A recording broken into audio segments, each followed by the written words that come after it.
Welcome, everybody. Sorry, we had some technical issues, as is the case with technology. So I would love to introduce Janine Harrison, Assistant Professor of English and Media. You need to, I probably mute Yes, that reverb. I'm working on it.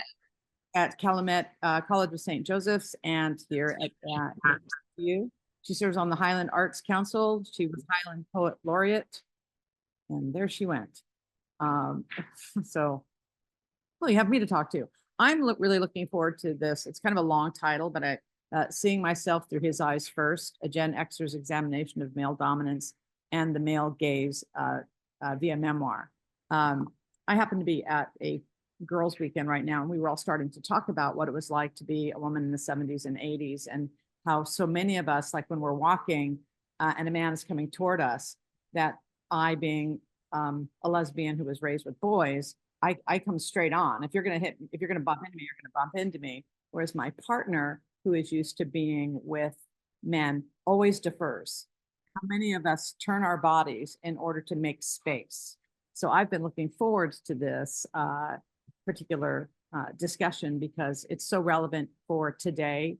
It's so relevant for those of us that have raised daughters and those of us that have raised boys, about the whole spatial relation of the dance that we do, because it is quite a dance. And her memoir should be,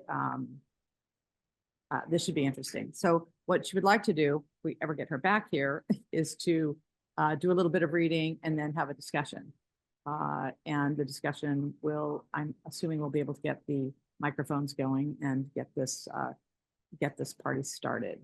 So, Janine, are you in?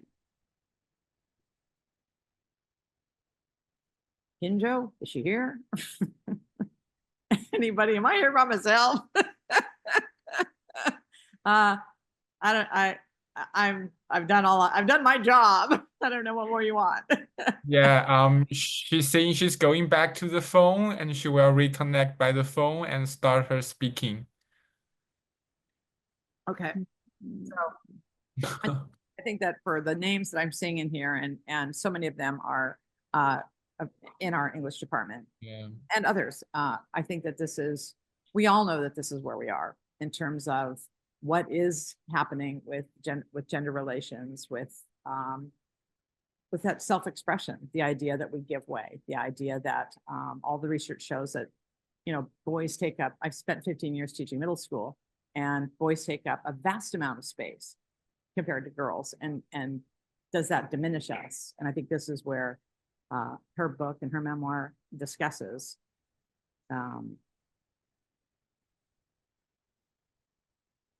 Nope, she's here. Janine, I don't think we can see you, but are you here?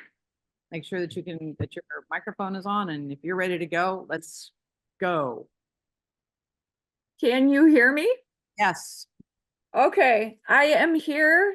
I am trying desperately to get on by phone so that you can see me, but I'm just going to get started. I am so sorry about this. I've been trying on 2 different pieces of technology to join. But as was stated, I'm an English professor at Calumet College of St. Joseph, and I'm an English adjunct at CCSJ. And essentially, patriarchism has affected every generation of females to date. As a Gen X woman whose formative years were from the 70s to the mid-90s, living with great silent generation cusp parents and baby boomer older siblings in a working to lower middle class suburb, I was raised in an environment in which males were center, their words and actions deemed considerably more significant than those of females. In my memoir in progress, Queen of Lilac Time, I depict this world in myriad ways. Consequently, as an early adolescent extending well into my young adulthood, I saw myself through the eyes of males before ever learning to see myself through my own eyes. In other words, male-dominated society had provided me with a window, but not a mirror. I cannot help but wonder how my life choices would have been different if only I would have been able to see and analyze myself through my own perspective instead of through male's eyes, commentary, and behaviors first. I know that I am far from alone in experiencing this travesty. To address the idea more thoroughly, I will read excerpts from Queen of Lilac Time, and afterward, I'm hoping that we will have time for a brief writing exercise and a roundtable discussion about the subject. Perhaps just the roundtable discussion. Excerpt 1 takes place at home with my dad. It's my longest excerpt. At home, my pre-K days were spent with Mom. She had married my dad at age 41 and had me at 42. We married in June and had Janine in July, Dad used to kid, sky blue eyes alive, skipping the interim year. When they spoke of marriage, Dad told Mom, "You'd have to quit your job." Dad made it clear that he was to be the breadwinner. Staying at home was all right with Mom, who had spent the past 23 years working and wanted to have a child. But she derived little joy from cleaning, and cooking drove her frantic. Pages were soon loose in her joy of cooking, as though the book had been ravaged.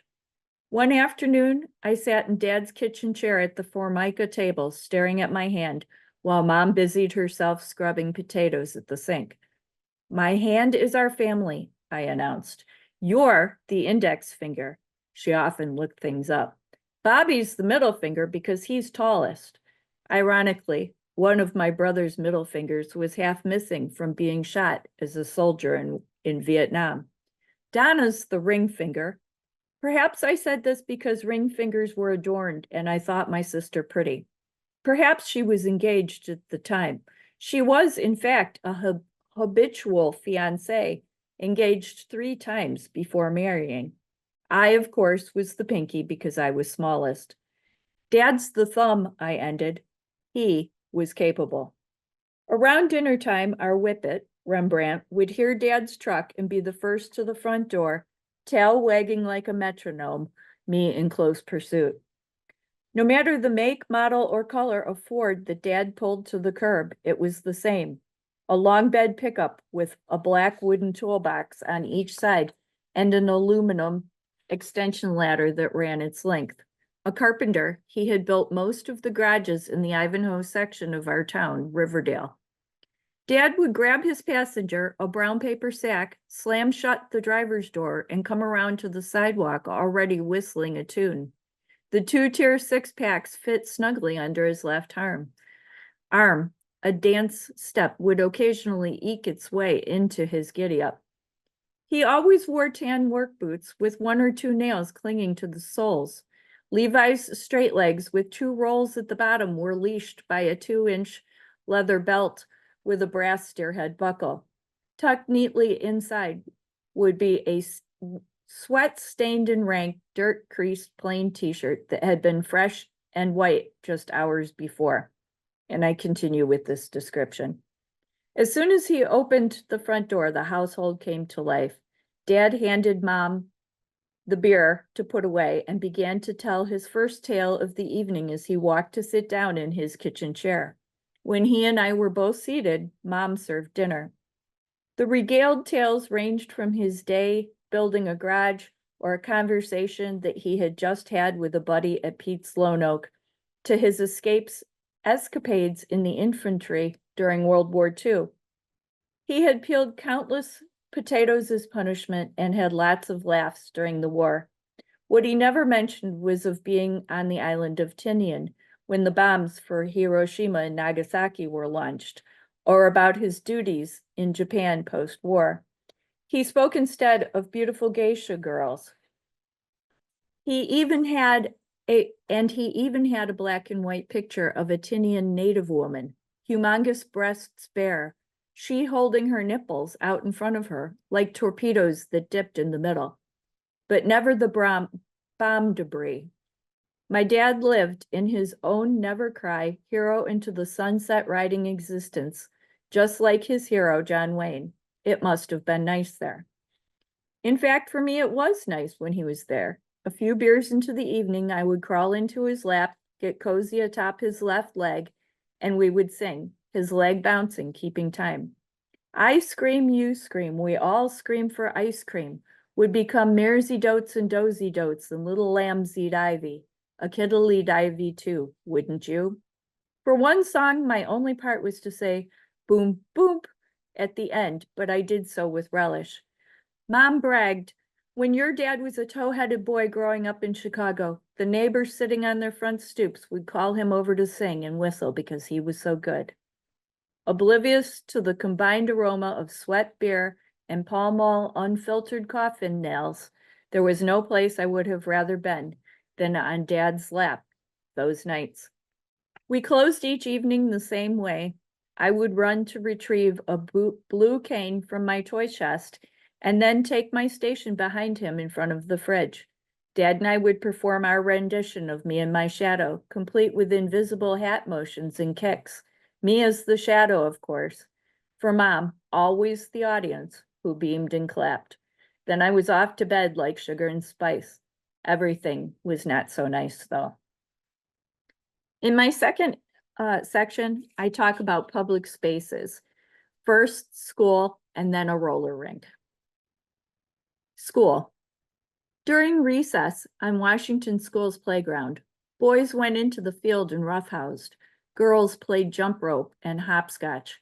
Our only common territory was Foursquare, which was still mostly female.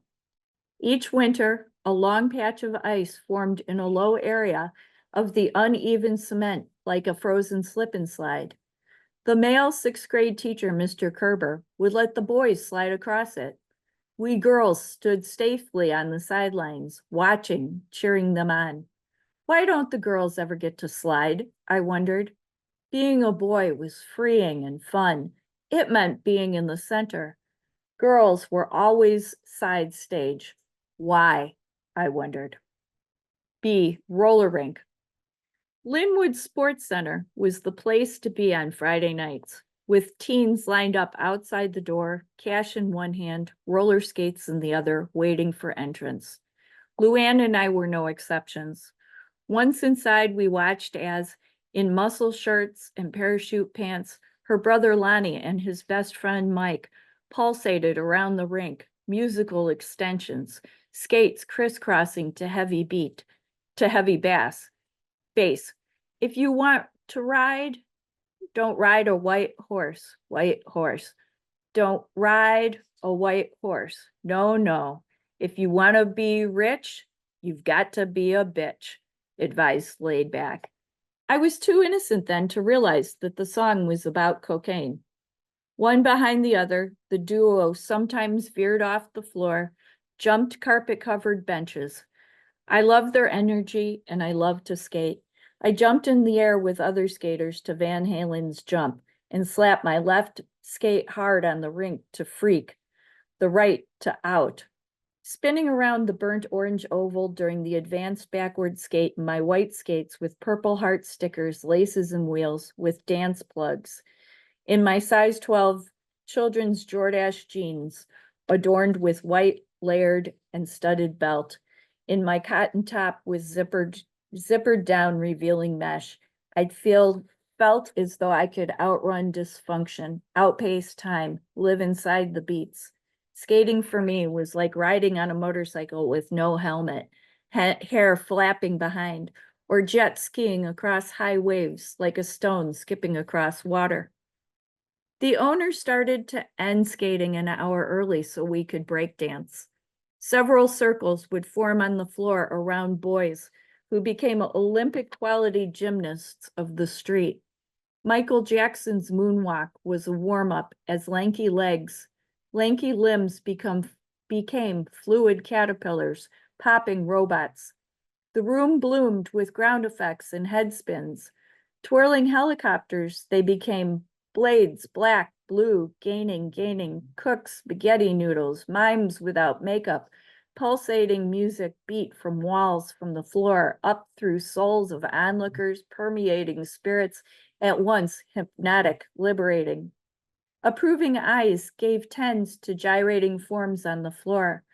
Inertia personified, clad in mesh, nylon zippers, spikes, clad in sweat, the byproduct of fury abating, adolescent dancers escaping home, school becoming one with music, bodies, selves, and the cold, smooth rink floor. Soon enough, I wanted to join this boys' club. Off to the side, Lonnie showed me some floor moves, but I never performed them inside a circle because as a girl, I never felt invited. No girl ever entered the middle of the circle then. It was the Washington School ice patch all over again.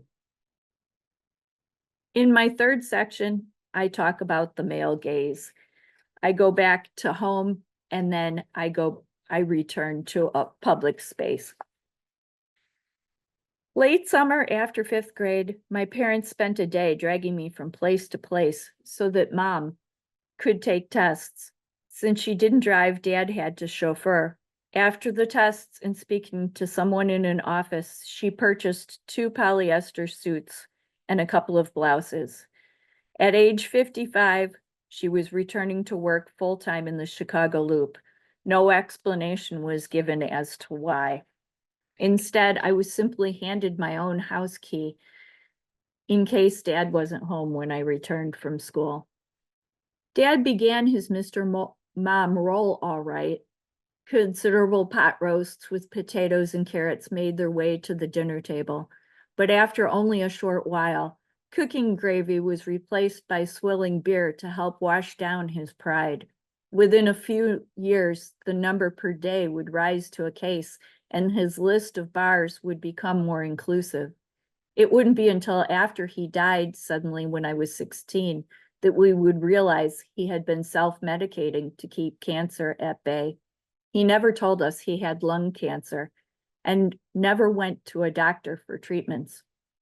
Until 6th grade, I had come home to an enthusiastic, "How was school?" with a side of cookies and milk. With Dad, I have a vague recollection of watching the after-school special Planet of the Apes for several straight days with him. But that was the highlight. I handled the transition without complaint, though, because that was what a Harrison did. Took life just as it came and accepted it as is, without comment, without reflection. When I was a high school freshman, one day I entered the front door after school and passed his living room chair. He growled, "You're getting a flat, fat ass, just like your mother's." Even as my and Dad's relationship devolved, I never thought what had to, on some level, be true. I miss Mom. My brother, 6 foot with black wavy hair and ice blue eyes, was nicknamed Hollywood Harry. He dated girls who wore deerskin bikinis and drove Firebirds with T-tops. He was my Fonzie then, but looking back, Fonzie was much cooler. After I hit puberty, when he would visit the house, Bobby would hug me hello, and when he did, he'd grab any fat around my middle, pinch it and comment, or grab my butt to see how firm it was. I would take any negative assessment to heart and work harder to be thinner, firmer. Once when he was leaving, after I walked him to his Harley, I jogged up the front steps to go back into the house and he shouted after me, "You want fries with that shake?" That's how it was. When my friend Tracy started developing a chest in 6th grade, the boys began shouting, "Fried eggs," at her. Public spaces. Many boys didn't respect girls' personal boundaries, nor were they expected to. They tickled, they pinched, they groped. Perhaps it started in elementary school when they stole combs out of girls' rear pockets or played catcher and kisser on the playground. Once, when I was on the dance team and in uniform in high school, while ascending a short flight of stairs, a boy behind me, who I didn't even know, grabbed my butt cheek. On the streets, it was the same thing. Yet your average cat call, a whistle, an approving whoop, a honk, wasn't considered offensive. Many girls expected it. I learned from my neighbor Tracy to take it as a compliment. And if you didn't hear anything as you walked along the sidewalk, then, well, obviously something with your look was amiss that day. On the more vulgar side, when I was 16 and was walking with a boyfriend across the street in Chicago, a cab driver hung the upper third of his body out of the window and made lewd licking gestures with his stuck-out tongue. That sent shivers down my spine. And don't even get me started about my 20s and precarious situations that could have led to rape if I hadn't gotten away. From a guy I just met and from a friend's boyfriend. In the mid to late 80s, after all, date rape had just become a term. In my last section, I talked briefly about the literature that I read. And I basically showed that in junior high, the only book I read was by a dead white male. In high school, 11 out of 13 books that I read were by dead males. And in my undergraduate, of 12 books that I remembered reading, 10 were by dead males and only 2 females. It wasn't until I was actually in graduate school and was taught by a feminist that I started to read women writing about women, and the words filled a hole that I didn't even know existed. In retrospect, throughout my childhood, adolescence, and early adult years, the decisions that I made were based upon what I thought males wanted from me. This led to my looking at myself in the mirror through their eyes and consequently becoming anorexic in high school and continuing to do my hair and dress in ways that I thought would appeal to them rather than simply being me for long after. I prioritized males' wants and needs over my own goals and dreams. Since males were center, I took care of them over performing self-care. This ranged from my being supported of my dysfunctional brother, 20 years my senior, starting when I was 13, to changing colleges because my then boyfriend wanted me to be physically closer. If I had been raised in Gen Z, like my own daughter, I think my life would have been much healthier for me. I'd like to add that my mom didn't have any personal boundaries.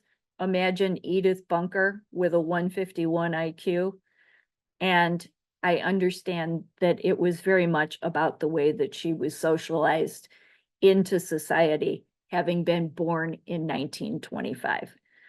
I'm open to a brief Q&A if anyone has any questions. I'll read any questions that come up for the group. Kinjo's put up a link to a discussion. Did you want to have like a breakout groups, or did you just want to do a Q&A here since we're short on time? I think just a Q&A here would be fine.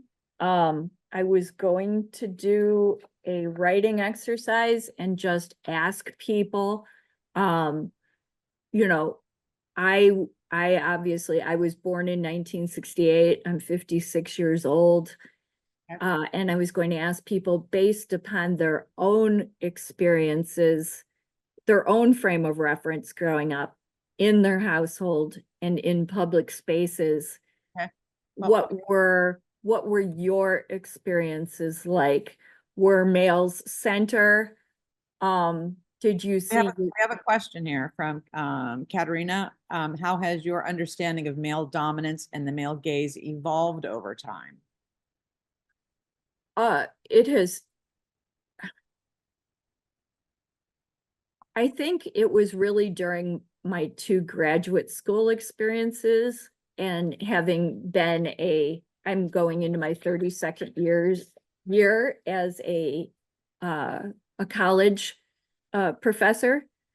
And I think it has evolved because I've grown to understand it historically, while at the same time growing to understand the meaning of feminism before I was a graduate student, I really thought that feminism was being able to outdo men in their own world, beat them in the things that were quote unquote male.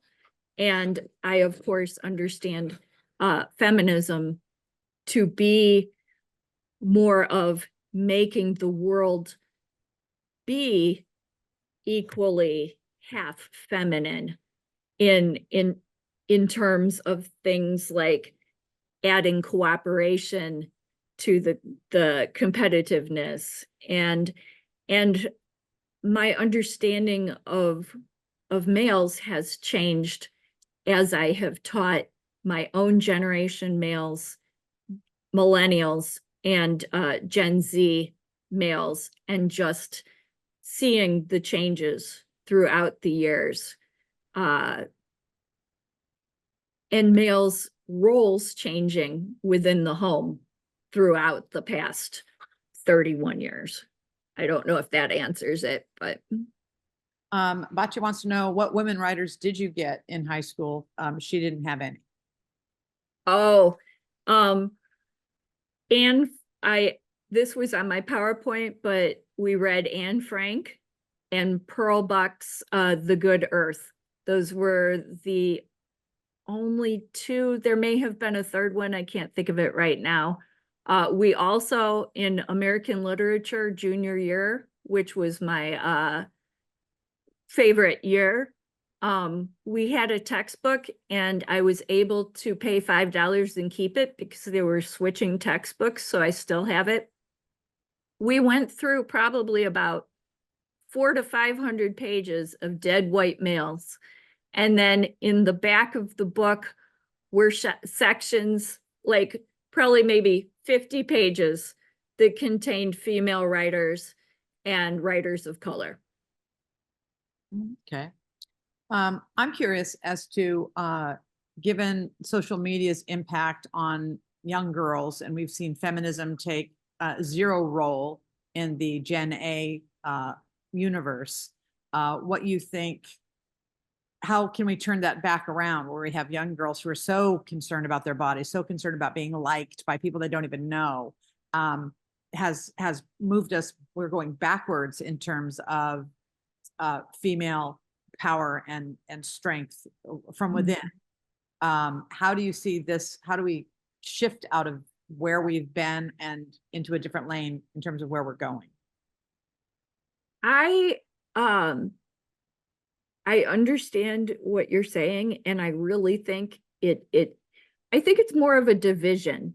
I think there are females who are in Gen Z who have gone in that direction, but I think there's a wide divide. I feel like in the late 90s and through to about 2010-ish, it was more the millennials that considered feminism to be a bad thing. They thought that they were in a post-sexist society for some reason. But with Trump coming into the presidency, and with the women's marches, and with abortion rights going backward, I actually see a lot more concern in grassroots protest endeavors from Gen Z. So I think for those who are, as you said, I think we need to look at music and related videos, and even things such as portrayals in anime, which are starting to change, but with anime being a large influence and a male-dominated industry, there are things such as the costumes that show cleavage and so on, when you have this warrior woman who can't even move in her outfit. So I would say music, the lyrics that go with music, and other media portrayals still need work to change. Okay. Anybody else have any questions, comments, thoughts? Want to share any of your own personal experiences? I shared one of mine earlier. I would love to hear other people's experiences, or I know some of you in here are professors. What do you think needs is going on with our current traditional generation of females and males? And what do you think still needs? What's the same and what that still needs to be addressed? Batya, again, what do you think of the View women? Oh, are you talking about the women on the View? Been talking about. All right, I'm gonna skip that because we've already had Batya, so I'm gonna go skip that and go to Jackie. She'd like to know more about the Oh. gender pay gap. Oh, certainly.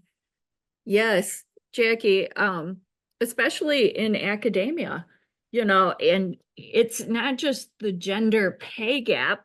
It's I mean, since a number of us here are academics, I was laid off with about 19 other non-tenured professors about 7 years ago.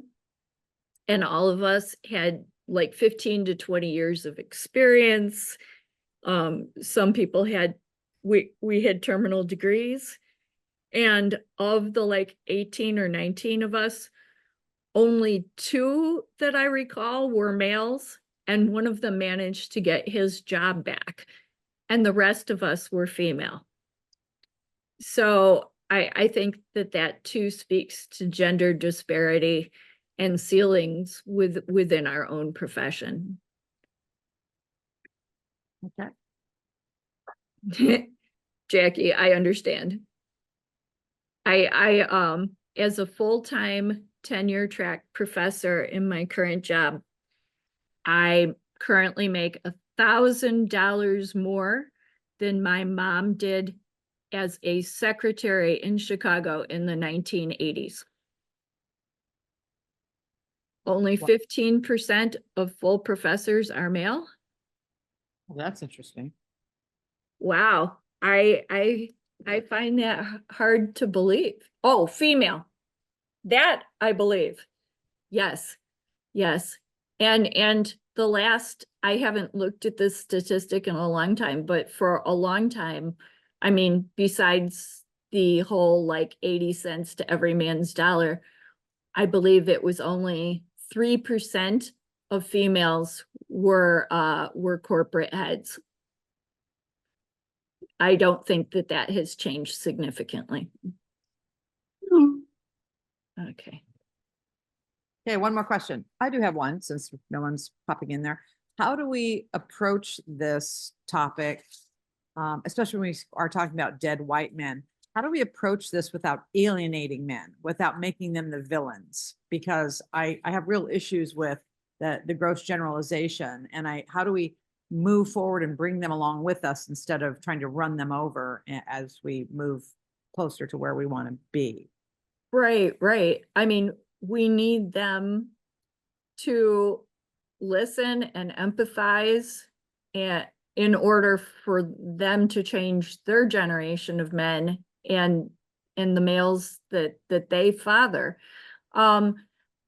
Inside of the classroom, I use a lot of women's literature and a lot of literature by people of color.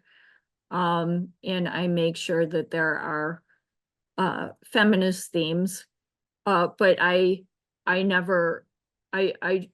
try not to stand on my soapbox. I try to just let the conversation, let it evolve in discussion.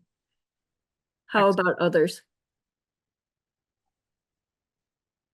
And then in activism too, inviting men to come to protests that are about female causes, and to always thank the males who do show up and protest along with us as allies.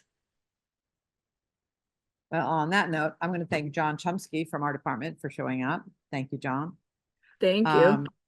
Thank you so much, Janine. I am looking forward to, is your book out already? No, I am, this has been, I'm revisiting it. I was too close for draft one and a few years have passed, so now I feel like I can return to it with more objective eyes. But thank you for asking. Well, let us know. Make sure that that the department knows, and when we have a faculty meeting and we are all doing our celebration, that you let us know that you have published and send the troops out to buy it. Thank you. I would appreciate that. And I was prepared and I was here 10 minutes early. I am sorry about the technological snafu. Okay, thank you for having me. Thank you. And yes, Batya.